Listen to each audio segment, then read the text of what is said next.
noches, bienvenidos a este segmento de jueves a las 8:45. Adrián Zapata y yo vamos a hablar en esta primera parte de ese contrato para tener servicios de control migratorio que fue rescindido y que la empresa a la que se lo habían adjudicado ha demandado al Estado por el incumplimiento. Déjenme presentarle a nuestros invitados antes de que le demos el preámbulo de este problema y las acciones que han suscitado a raíz del contrato. Tenemos al presidente de la empresa Security Assistance Group, don Gustavo Brignone. Muchas gracias por acompañarnos. A ustedes, buenas noches. Y también al diputado Boris España, representante del Movimiento Reformador, que se ha involucrado en este contrato que el Ministerio de Gobernación ha decidido dejar sin efecto.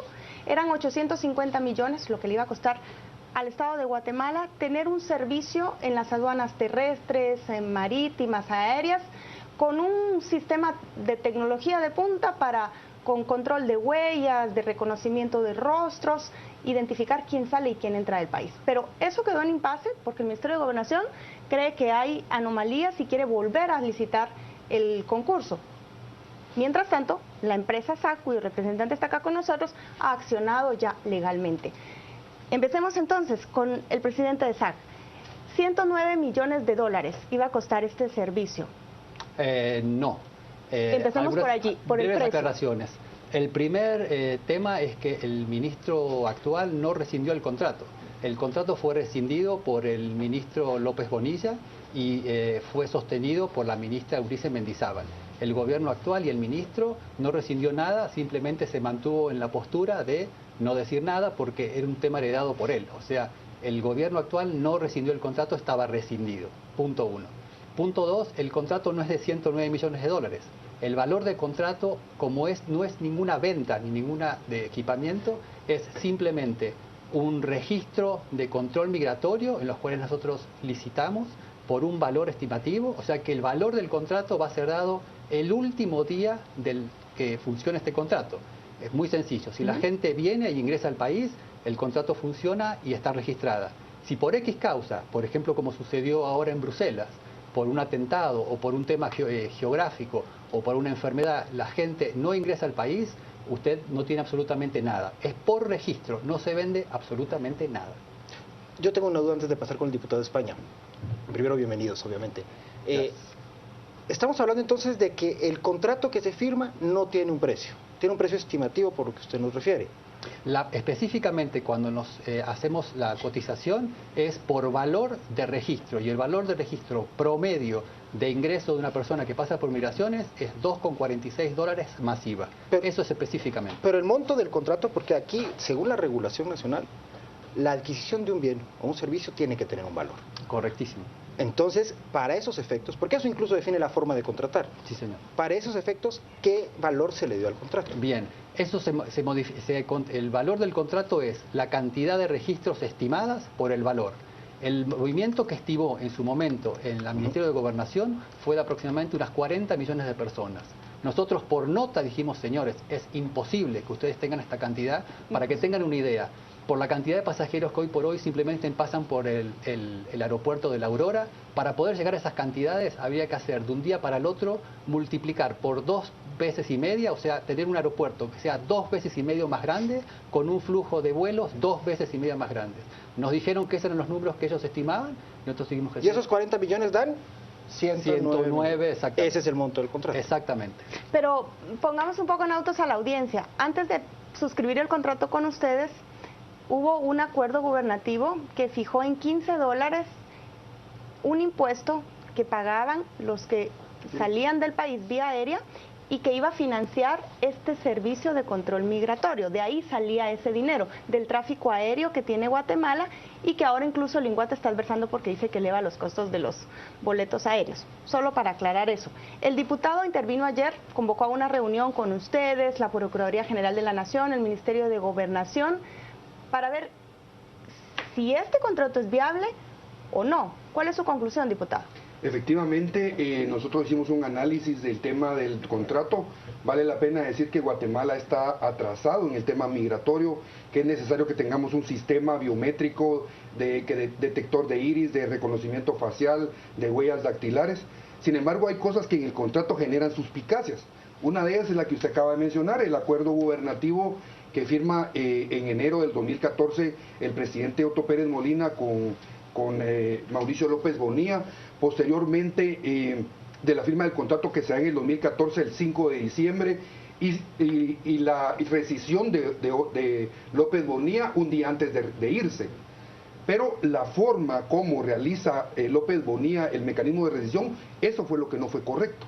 ¿Por qué no fue correcto? Porque dentro de la figura del Código Civil establece que se hace en mutuo acuerdo o por orden judicial.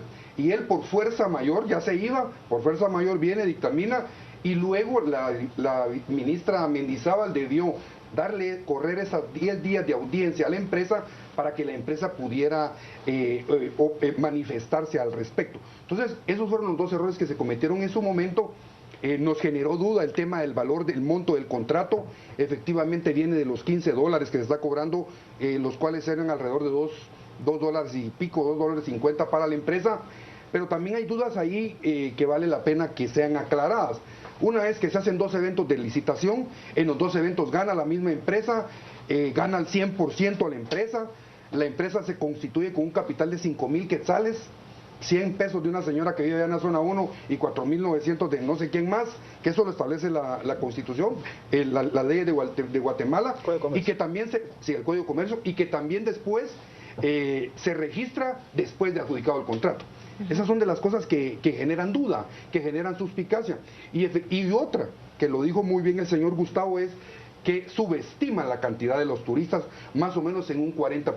Wow. Y lejos de eso, el costo de un programa, de un control migratorio no tan similar como el que ellos están estableciendo en Guatemala, es de 10 millones en Honduras y de $30 millones en México.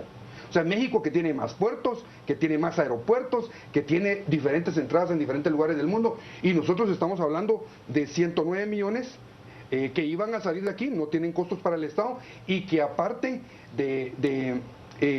México es más grande que Guatemala. O sea, esos son de los temas que generan mucha duda, que serían unos 15 años que ellos tendrían este contrato. A ver, diputado, retomando y tratando de integrar de lo que ustedes dos dicen. Primero, se entiende ahora a mí, hasta ahora me queda claro el por qué el monto, porque estamos partiendo de que el monto lo fijó Gobernación y es un estimado que evidentemente dicen que era mucho menos. La pregunta es para el señor Gustavo. A ver, en este país el último año ha salido a luz una serie de cuestiones delicadas en el tema de corrupción y transparencia. Correcto. Y le voy a hablar de 2 casos en particular. Uno, la famosa agua mágica, de limpieza de un lago acá, y el otro es un tema de trascendencia también internacional, que es la firma Collector Argentina, que ambos procesos han sido señalados de ser procesos diseñados justamente por las empresas que participaron y que en alguna medida iban a ganar algún rédito. La pregunta del millón es, ¿ustedes participaron como empresa en ofertar su servicio y en el diseño del tipo de operación en Guatemala? ¿A qué se refiere con el diseño de operación? En cuanto a que lo que ustedes ofertaban, ¿se buscó cómo empatarlo con las bases de cotización? No, es muy sencillo. Nosotros, quiero aclarar esto y después responder muy brevemente el tema. Nosotros fuimos invitados con un grupo, calculo yo, de otras empresas, porque en las primeras reuniones que nosotros tuvimos en la Dirección de Migraciones, hicieron un montón de señalamientos en cuanto a como en todas partes del mundo. Es más, el ministro actual Rivas expresa que necesita ayuda, busca en Homeland Security para que le recomiende técnicos y empresas para hacer exactamente lo que ya está hecho, ¿sí? O sea, punto 1, si hay cuestionamientos, eso se está cuestionando todo. Segundo, tenemos la capacidad y el reconocimiento auditado por 3 gobiernos de nuestra experiencia, ¿sí? Por lo tanto, eso está. Y en referencia concreta a lo que yo creo que es mala información del diputado, porque tengo que estar trabajando mucho en el tema, primero, nuestro capital auditado es de 1 millón de quetzales, no es de 5.000 quetzales, eso no sé por qué está establecido así, pero es fácil la información tenerla. Segundo, el registro tiene que ver con las acciones y demás, por lo tanto eso está también documentado y es público. Seguro, discrepo totalmente con lo que es Honduras. En el caso específico de Honduras, por 10 millones de dólares se hizo una compra para un aeropuerto, no es un control control migratorio. Es más, nosotros hemos participado de lo que en agosto del 2015 en la República de Honduras llama para la preclasificación de la modernización del registro del control migratorio, en los cuales se inscribieron 16 empresas para ser preclasificadas y solamente 4 grupos, el nuestro a la cabeza con 3 empresas más mexicanas, fueron preclasificados para poder ofertar en el control migratorio. O sea, es incorrecta la apreciación que normalmente está en estos datos de que hay un control migratorio en Honduras. Eso no es cierto, comparado con los de Guatemala. Peras con peras, manzanas con manzanas. Y en lo que tiene que ver con México, también hacemos las consultas, como usted debe saber, diputado, las experiencias migratorias de México a través del Instituto Migratorio de México, tiene que ver con las concesiones de cada uno de los aeropuertos y tiene que ver con la modalidad de números de eso. Por lo tanto, lo que se maneja como 30 millones de dólares es la capacidad migratoria en un solo aeropuerto que se estipula que va a ser Cancún, porque no está definido. No es el control migratorio como estaba establecido en los programas de Guatemala de absolutamente todo el país, y obviamente le podemos dar toda la información necesaria a esa para que usted pueda completarla con la buena información que tiene. Diputado, asumo que la intervención suya en este caso es justamente, pues imagino que ejercer algún grado de fiscalización y facilitación. Y al margen de la forma en la que termina el contrato, creo que a la población y a la audiencia está más interesada en ver cómo es el génesis del contrato. Entonces quiero retomar lo que le decía a don Gustavo, y es, ha trascendido que hay reuniones de personeros o representantes de la empresa con asesores del Ministerio de Gobernación cuando todo esto se arma y es el diseño del negocio. Negocio en el bien sentido de la palabra, en la oferta que finalmente termina empatando exactamente con las necesidades del país. ¿Han ustedes desde los espacios en que están trabajando tratando de desenmarañar si realmente hay un empate circunstancial o es algo diseñado para que empatara? Si hubo interferencia de la empresa en el proceso de adjudicación. Bueno, dentro de los hallazgos que encuentra la Contraloría en su momento, y esto genera dudas, es que dentro del POA que establece la Dirección de Migración, pues no hay presupuesto. Es uno de los hallazgos por los cuales la Contraloría General de Cuentas solicita que se suspenda el contrato. Dice, no se planificó, no hay POA. Y lejos de eso no hay un estudio técnico de expertos que digan cuál es lo que necesita el país para entonces, cuando la empresa venga y haga la cotización, se compare de los estudios técnicos. Eso es lo que... O sea que evidentemente no había una necesidad traducida a un diseño que pudiera ofertarse. Correcto. Y entonces, ¿de dónde sale el cumplimiento de los requisitos de la empresa? ¿Cómo se empata cómo argumentan ustedes o cómo ven ustedes esa similitud, esa identidad que hay entre lo ofertado y lo necesitado sin cierta base técnica? Primero, normalmente siempre es así al revés, o sea, uno tiene que, en función de las necesidades que le obliga el futuro contratante, uno tiene que responder hacia eso y decir, señores, no solo cumplo lo que usted me dice, sino que ofrezco algo más, ¿sí? Segundo, en lo que dice la Contraloría en su primer informe, no tiene nada que ver con la empresa, sino con algunos ítems de la contratación, que están respondidos por el mismo Ministerio de Gobernación, diciendo que no hace lugar a esas contrataciones. Entre otras cosas, cuando hablaba de presupuesto y de planificación, es primero, esto tiene cero costo para Guatemala, por lo tanto no tiene que tener un presupuesto, es más, toda la inversión siempre es privada y así obligaba a hacerlo en el contrato. Pero eso no y segundo, aquí, solo acotándole ahí, sí. Y aquí los funcionarios solo pueden hacer lo que la ley expresamente les permite. De acuerdo. Y esa modalidad de contratación, salvo que hayan cambiado ahí en el Congreso, me contará el diputado, la ley, eso no existe acá. Así fue como fue estipulado. Y segundo, cuando dicen también que no hay uniforme preparado y demás, que tampoco corresponde esto a la empresa, ¿no? Porque parece como si estuviéramos, ¿sí? Lo que hay es, sí, bueno, esto es la carátula, hay un proyecto preparado en los cuales se estipulaba qué tipo de acciones había que hacer, cuáles eran los montos y demás, y también esto es información pública, ¿sí? O sea que sí existe la documentación necesaria.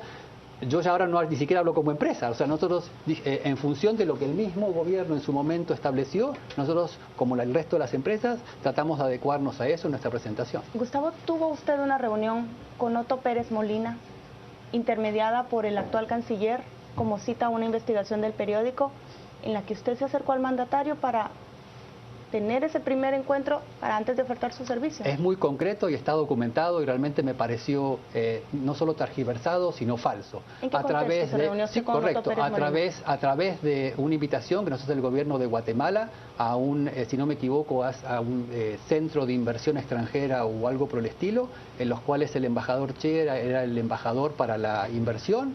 Éramos 11 empresarios que nos juntamos, en los cuales nos dijeron de las bondades que que tenía Guatemala para la inversión, nos decían en función de proyectos que habíamos tenido en varios rubros, qué podíamos hacer por Guatemala, que Guatemala necesitaba no solo la inversión privada, sino también esas partes que tenían que ver con mucho la infraestructura.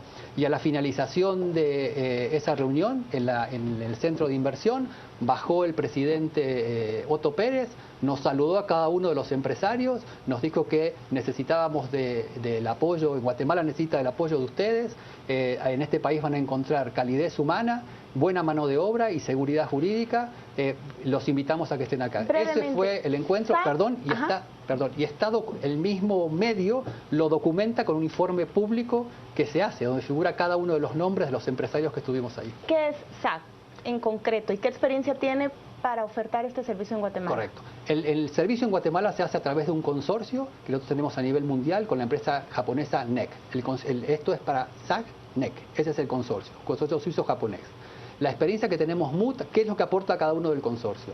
SAG aporta toda nuestra tecnología de data mining, que sería complicado explicar en este breve tiempo, pero que es el 70% de la importancia de un control migratorio no es solamente que me dejen de entrar a un país o salir, sino qué hacemos con toda esa información que las migraciones procesan, ¿sí? Nuestro aporte es data mining, nos consideran uno de los mejores del mundo en los procesos de data mining y financiamiento. Y en el caso específico de NEC, aporta no solo todo lo que es hardware y software de base, sino todo el registro, como muy bien decía el diputado, multibiométrico, que está considerado el número 1 por el NIST, que es el instituto norteamericano que hace toda la tecnología y la analiza y la estandariza. Les han dicho no 3 veces. ¿Por qué insisten en proveer este servicio? Correcto, nos han dicho dos veces y creemos que es una mala señal para nosotros. El contrato estaba en ejecución y esto quiero ser muy claro. Parte de la ejecución implicaba en su primera instancia un registro exacto de la situación de migraciones. Nosotros cumplimos con eso y determinamos una cantidad enorme de procesos delictivos dentro de eso, que no voy a poder explicar. En nuestro contrato, que es público, en los artículos 10º y 11º está la cláusula de confidencialidad que tenemos, y entregamos al gobierno esa información porque así lo establecía el contrato. Lo más suspicaz de esto, ya que hablamos de cosas extrañas, da la casualidad que entregamos el informe, nos lo reciben, a las 72 horas nos los dan por aprobado y 15 días luego, en el último acto del gobierno del ministro López Bonilla, según dicen 15 minutos antes de irse, nos rescindió el contrato. ¿Por qué 15 días luego del trabajo que entregamos al Estado? Porque entregamos bienes, ¿sí? Que no fueron pagos. Esto es otra de las cosas. Nosotros no recibimos un solo centavo, insisto, porque así lo estipulaba el contrato. Ese fue nuestro riesgo empresarial. Entonces, 15 minutos antes, como muy bien dijo el diputado, el contrato fue rescindido sin ninguna causa o con una causa ilegal. Diputado, evidentemente creo que la postura de la empresa es, aparte de todo lo que nos ha explicado Gustavo, es un tema, en el tema de análisis es la terminación incumpliéndose los procedimientos determinados para la terminación, que no les permitió, no sé, exponer una serie de factores para evitar la rescisión en este caso. Yo quiero ir a otro aspecto y reitero, en el génesis, desde ya que ustedes intervinieron y que han convergido una serie de actores, y eso está al margen de la empresa, en principio, si es gestión pública, si se detectan toda esta serie de cuestiones que aparentemente subyacen en esta mesa ahora que lo conversamos, ¿plantearían ustedes alguna denuncia, incluso para evitarse la omisión de denuncia? Pero ante estas cuestiones que están surgiendo y que imagino que en las reuniones surgen más aún, ¿ustedes podrían evaluar o enderezarían alguna acción en materia penal por este tipo de contrato pues elaborado al margen de la ley? Yo creo que podemos analizar el Génesis y el Apocalipsis. Por un lado, el Génesis, el análisis que hemos venido realizando, no hemos encontrado todavía lo amañado en el sentido ya determinado. Pero en el Apocalipsis considero yo que el ministro de Gobernación está incumpliendo, está cometiendo una irresponsabilidad. Porque si bien él puede quedarse como está actualmente, lo que debería de hacer el ministro actualmente de Gobernación es revocar la resolución de decisión. Y entonces, ¿eso qué permite? Permite que la empresa digamos, vuelva a tener el contrato, se haga la evaluación y posteriormente venir y decirle a la empresa, mire, ¿sabe qué? Negociemos o esto está demasiado caro usted, nos metieron gol y no vamos con eso y hacen otro proceso de negociación. Porque hoy en día, a como está, yo desconozco la demanda que va a poner la empresa SAG y eso sí le va a traer costos al Estado. Porque como efectivamente lo dijo don Gustavo, ellos han invertido y se va a proceder un proceso legal en donde entonces la Procuraduría de General de la Nación va a tener que comenzar a entrar y ahí sí va a perder el Estado. A pesar de que si se inicia con una deficiencia normativa, hay que tener claro que eso nació muerto, ¿no? No necesariamente si el contrato estaba firmado. No. Gustavo, usted cierra. ¿Qué es lo que ustedes están demandándole al Estado ahora, aparte de que les cumpla el contrato? ¿Y cuánto nos costaría eso si ustedes ganan esa batalla legal? Muy sencillo, nuestra demanda es que nos dejen seguir trabajando. Nosotros somos una empresa técnica, sencillamente sabemos de cablecitos, no hacemos dinero con pleitos. Somos técnicos, nos comprometimos a algo, al día de hoy ya hemos invertido más de 30 millones de dólares, que lo han comprobado, para hacer un registro. Pero el grave problema, yo creo, es el siguiente. Hay un tema empresarial que es grave, y realmente no sé para Guatemala, pero para nosotros en cualquier parte del mundo, la inversión total iba a ser 62 millones de dólares, es un número muy grande. Pero el segundo problema más grave que tienen que trabajar, creo yo, y la mayor preocupación de esto es, ¿tienen en claro de que no tienen un sistema migratorio y que hay graves delitos que se transmiten desde aquí, delitos internacionales que se transmiten desde Guatemala? Ese es el centro, creo, de la discusión, más allá de un contrato de una empresa que nos afecte mucho. ¿Van a volver a participar si les queda fija esta rescisión la ley de sacan la licitación de nuevo? La ley de Guatemala dice que mientras esté este proceso, nadie puede llamar, porque este es un tema ilegal, nadie puede llamar ni a licitación ni efectuar compras de equipamientos similares a la demanda, porque, insisto, hay una demanda interpuesta en cuanto a la rescisión ilegal de un contrato. Por lo tanto, no se puede llamar para eso. Señores, fue un segmento corto, pero al menos alcanzamos a escuchar sus principales planteamientos. Les agradecemos participar en esta discusión. Gustavo Brignone, diputado Boris España, muy amables por compartir con nosotros sus impresiones y también a ustedes por comentar en redes sociales sobre esta entrevista. Rocío Lazo nos cuenta ahora sus comentarios. Así es, Paola, ya pudo usted escuchar la conversación que se dio durante este primer bloque y nos interesa muchísimo saber su opinión al respecto. En Facebook y en Twitter nos encuentra como Canal Antigua. Hasta el momento tenemos el comentario de Raúl. Por principio de derecho, el Estado puede rescindir un contrato sin responsabilidad antes de que comience a regir. Lo invitamos a seguir mostrando su opinión en nuestras redes sociales. Vamos ahora a la pausa y volvemos con mucho más para usted.